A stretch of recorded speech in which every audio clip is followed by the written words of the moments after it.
నమస్తే, welcome to I dream. నేను మీ మాధురి. జుట్టు ప్రతి ఒక్కరికి కల.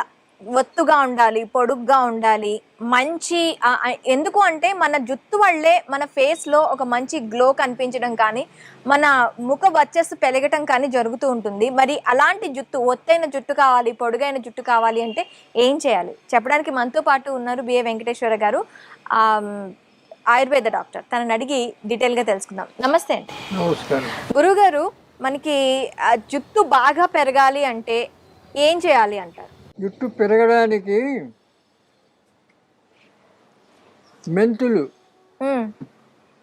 చిన్నప్పుడు శిశువులుగా ఉన్నప్పుడే అప్పుడే జుట్టు రాకపోతే మెంతులు, మెంతాకు, మెంతి కూర వేసి రుద్ది పిల్లలకు అప్పుడే పెడతారు. ఎందుకంటే జుట్టు ఒత్తుగా రావాలని. కాబట్టి ఇప్పుడైనా కూడా జుట్టు ఎక్కువ రావాలంటే ఈ మెంతులు, తర్వాత నల్ల ఉమ్మెత్తు చెట్టు, తర్వాత నీలి ఆకు, ఇవన్నీ, తర్వాత గుంటగలగరాకు, ఓకే, ఇవన్నీ కాస్త కలిపి చూర్ణం చేసి అవి రోజు రాత్రిపూట రాసుకోవాలి. నెత్తికి రాసుకొని బట్ట కట్టుకోవాలి. పొద్దున్నే కుంకుడుకాయ కానీ సీకాయతో కానీ స్నానం చేయాలి. షాంపూలు పెట్టకూడదు. ఓకే, కుంకుడుకాయ కానీ సీకాయ కానీ అట్లయితే పెరుగుతాయి. అంటే మనకు పెరగడం అంటే 30-35 ఏళ్ళ వరకు కూడా పెరుగుతాయి. ఆ తర్వాత కష్టం. అది ఉన్న వెంట్రుకలను కాపాడుకోవాలంటే రాలిపోకుండా. అప్పుడు ఈ నల్ల ఉమ్మెత్తు నువ్వుల నూనెలో బాగా మసాలా పెట్టాలి. ఓకే, ఆకు ఇంత ఆకు తెచ్చి దంచి, ఒక నల్ల ఉమ్మెత్తు ఆకు, పువ్వు కాదు, నల్ల ఉమ్మెత్తు ఆకు ఓకే, దంచి నూనెలో, అంటే నువ్వుల నూనెలో బాగా మరగబెట్టాలి. ఓకే, మరిగిన తర్వాత దాన్ని చల్లారిన తర్వాత ఫిల్టర్ చేసుకోవాలి. ఫిల్టర్ చేసి బాటిల్లో పెట్టుకొని అది రాసుకోవాలి. ఏ నూనెలో? నువ్వుల నూనె. నువ్వుల నూనె అందుబాటులో లేకపోతే నువ్వుల నూనె మంచిది. వేరే నూనెలు వాడకూడదు.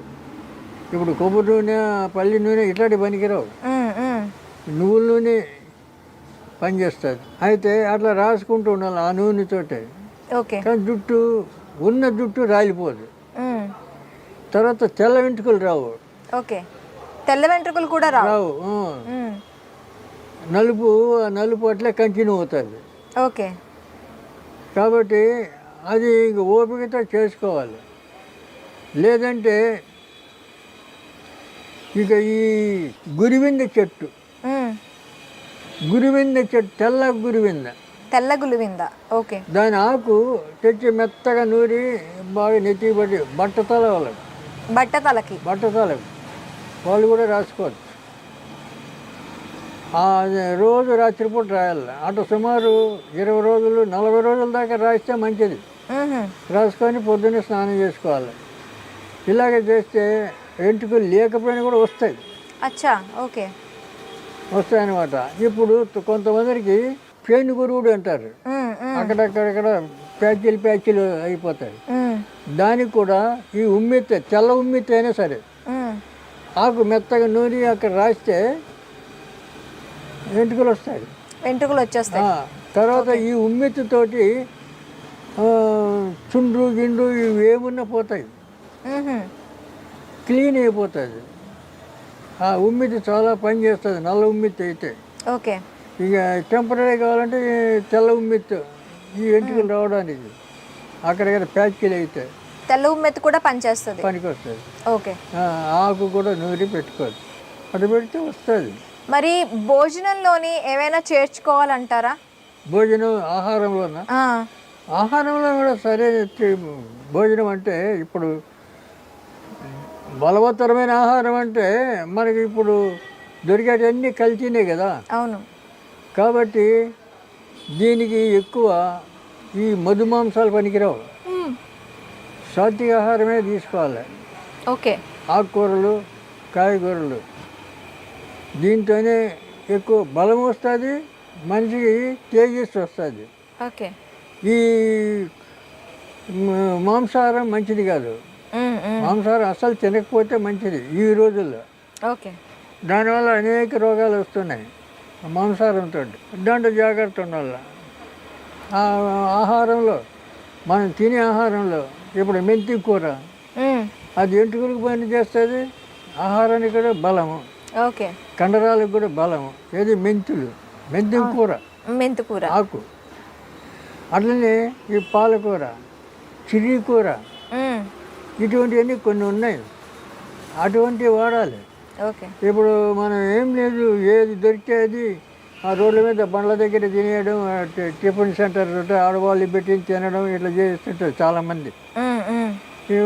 వాళ్ళకి ఎవరికి చెప్పాలా, వాళ్ళ టైం అది. వాళ్ళు కూడా ఇవన్నీ అబ్జర్వ్ చేయాలంటే చేయలేరు పరిస్థితులు. అందువల్ల ఇప్పుడు ఎక్కడ పడితే వాళ్ళు ఏమి నూనె వాడతారో తెలియదు బయట రోడ్ల మీద. ఇప్పుడు టిఫిన్ సెంటర్లు ఎక్కువ అయిపోయినాయి. ఆ ఎక్కువ సెంటర్లో కూడా ఆహారం కూడా మంచిది కాదు. అక్కడ ఇడ్లీ కానీ, ఆ ఇడ్లీ కూడా ఏం చేస్తున్నారు, మినపప్పు ఎక్కువ పెట్టడం లేదు, మినపప్పు కలపడం లేదు, ఒట్టి బియ్యపు రవ్వ, రైస్ కేకుల్లాగా. అవును, ఈ రైస్ కేకులే పెడుతున్నారు. అది ఆ ఇడ్లీలు ఏమి లాభం లేదు. మినపప్పు బలము, బియ్యం ఏం మామూలు అది. కాబట్టి ఇక వాళ్ళు దోశ అంటే ఎప్పుడెప్పుడుగా పులిసిపోయిన పిండి అవన్నీ పెట్టి అవన్నీ వేస్తారు, అవే తింటుంటారు. అట్లా తినే ఆహారంలో కూడా చాలా జాగ్రత్త ఉండాలి. జాగ్రత్త ఉంటే ఆరోగ్యం బాగుంటుంది. తర్వాత ఈ జుట్టుకు దేనికి ప్రమాదం ఉండదు. ఓకే. తినే ఆహారంలో కూడా జాగ్రత్తలు తీసుకోవాలి. కల్తీ ఆహారం తీసుకోకుండా స్వచ్ఛమైన ఆహారం తీసుకోవాలి. ఎప్పుడు మనం తినే ఆహారం కొంచెమైనా వేడివేడిగా ఇంట్లో వండించుకొని తింటే అది వేరే సంగతి. ఓకే.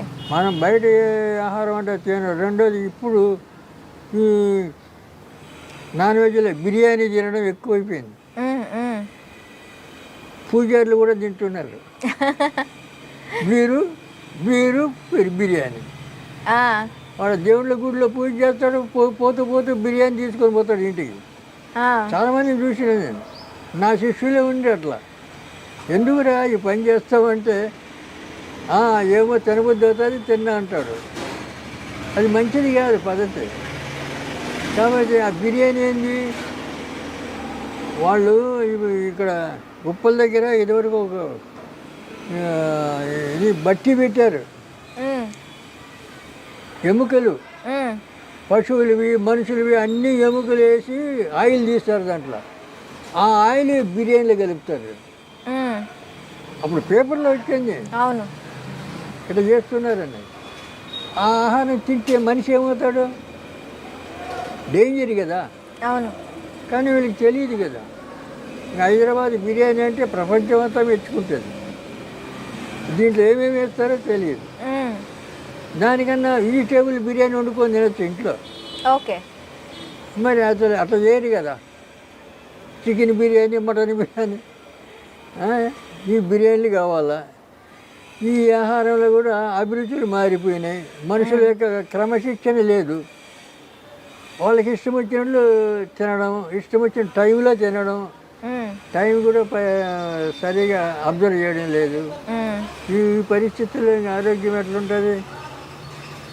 ఆరోగ్యం మనిషి తొందరగా అంటే ఇప్పుడు ఇదివరకు మనకు మ్యాక్సిమం లైఫ్ 50 years. అవును, ఎక్కువ లేదు. ఆ స్థితికి మనమే తెచ్చుకున్నాం. కానీ జ్యోతిష రీత్యా 120 సంవత్సరాలు మనిషి యొక్క ఆయుష్. ఓకే. 120 సంవత్సరాలు ఎవడు బతుకుతున్నాడు? ఎవడు ఉండడం లేదు. తర్వాత శ్రీకృష్ణుడు ఒకడు 126 సంవత్సరాలు బతికాడు. మరి మనం కృష్ణుడిలాగా కాదు కదా. కాబట్టి మనం కనీసం ఈ నియమాలు పాటిస్తే 90-100 వరకు కన్నా బతకచ్చు హాయిగా, రోగాలు లేకుండా. అవి పాటించడం లేదు కదా. అందుకని మనం ఏం చేయాలా? ఇప్పుడు లోకానికి ఎవరు చెప్పలేరు, అవును. ఎవరికి వాళ్ళు తెలుసుకోవాలి. తెలుసుకోవాలంటే వాళ్ళకి టైం ఉండదు, ఓర్పు ఉండదు. ఇదివరకు ఎవరైనా ముసలోళ్ళు వాళ్ళు ఇంట్లో ఉండేవాళ్ళు చెప్పేవాళ్ళు.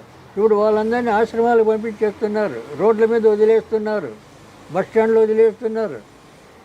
ఆ ముసలోళ్ళని ఇంట్లో ఉండనిచ్చలేరు. పిల్లలే కన్న బిడ్డలే. మరి పరిస్థితులన్నీ ఇట్లా తారుమారైపోయినాయి కదా, అందువల్ల ఆయుష్ కూడా తగ్గిపోయింది. ఆరోగ్యంగా ఉండాలంటే ఒక పద్ధతిలో ఉండాలి. ఆ పద్ధతి కాదంటే మరి ఆరోగ్యం చెడిపోతుంది. ఎక్కువగా రోజులు బతికేవాడు, ఎక్కువ కాలం ఉండవలసిన వాడు తొందరగా చనిపోతాడు. ఓకే గురుగారు, థ్యాంక్ యూ వెరీ మచ్.